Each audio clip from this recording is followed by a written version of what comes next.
চাষাদের মোটেদের মজুরে আমার দেশ, সব মানুষের চাষাদের মোটেদের মজুরে। প্রিয় সুধী, আসসালামু আলাইকুম।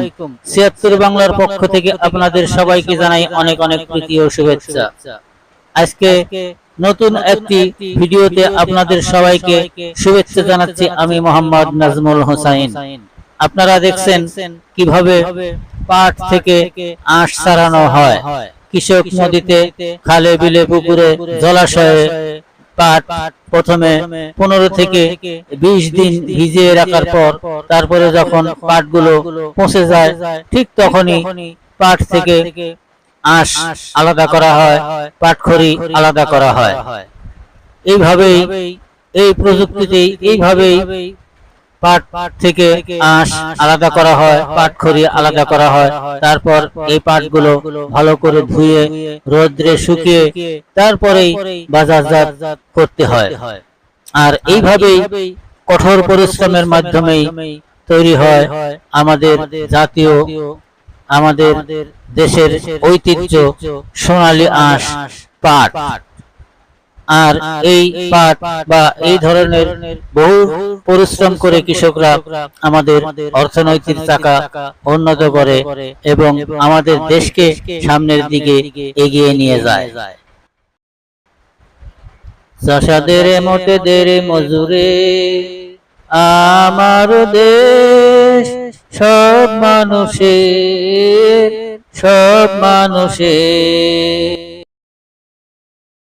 প্রিয় সুধী, আজকে যারা এই ভিডিওটি দেখছেন তারা নিশ্চয়ই উপলব্ধি করতে পেরেছেন কৃষক কতটা পরিশ্রম করে আমাদের জন্য। এইভাবেই আমাদের দেশের অর্থনৈতিক চাকা ঘুরিয়ে সামনের দিকে নিয়ে যায় কৃষক।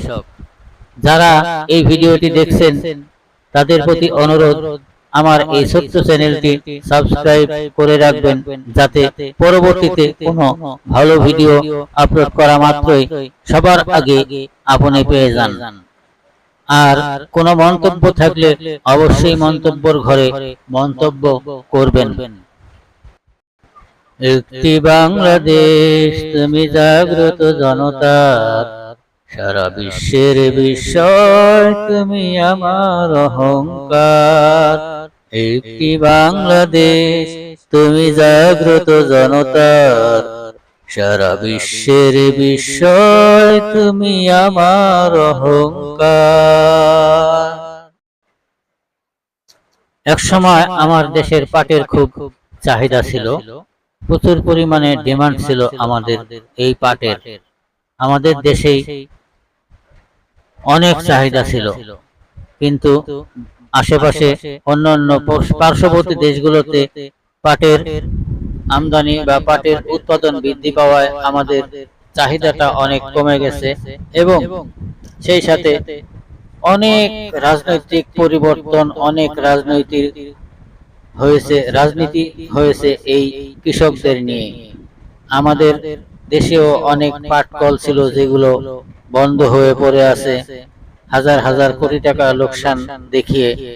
আমার মনে হয় এই পাট কলগুলো যদি পুনরায় চালু করা হয় তাহলে সেখানে কিছু লোকের কর্মসংস্থানও হবে এবং আমার দেশের এই সোনালী আঁশ পাটগুলো বাজারজাত করা সহজ হবে এবং বিভিন্ন কাজে ব্যবহার করা যাবে।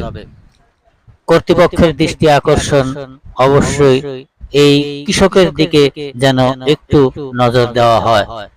শহর কেন্দ্রিক শুধু নজর না দিয়ে গ্রামগঞ্জে কৃষকের প্রতিও একটু সহানুভূতি বা একটু নজর দেওয়ার দরকার। তাদের বিভিন্নভাবে আধুনিক প্রশিক্ষণ দিয়ে তাদেরকে আধুনিক কৃষক হিসাবে গড়ে তোলার প্রত্যয় ব্যক্ত করে আমি আপনাদের সবাইকে আবারও শুভেচ্ছা এবং অভিনন্দন জানিয়ে আজকের ভিডিও দেখতে থাকুন শেষ পর্যন্ত। আর কথা বলতে চাচ্ছি না, অযথা আপনাদের সময় আর নষ্ট না করি। প্রিয় সুধী, আপনারা ভিডিওটি শেষ পর্যন্ত দেখতে থাকুন। আশা করি ভালো লাগবে এবং বুঝতে পারবেন কৃষক কিভাবে আমাদের জন্য পরিশ্রম করে থাকে। দিন রাত খাটুনি, মেঘ বৃষ্টি, জল স্থল সবখানেই কৃষকরা কিভাবে অক্লান্ত পরিশ্রম করে আমাদের মুখে দুমুঠো খাবার তুলে দেয় বা আমাদের মুখে হাসি ফোটায়। এটাই হচ্ছে আমার বাংলাদেশ, এটাই বাংলাদেশের কৃষক, এটাই বাংলাদেশের কৃষি।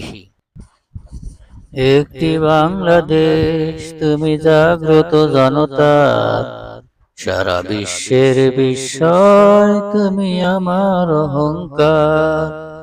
একটি বাংলাদেশ, তুমি জাগ্রত জনতার, সারা বিশ্বের বিস্ময়, তুমি আমার অহংকার।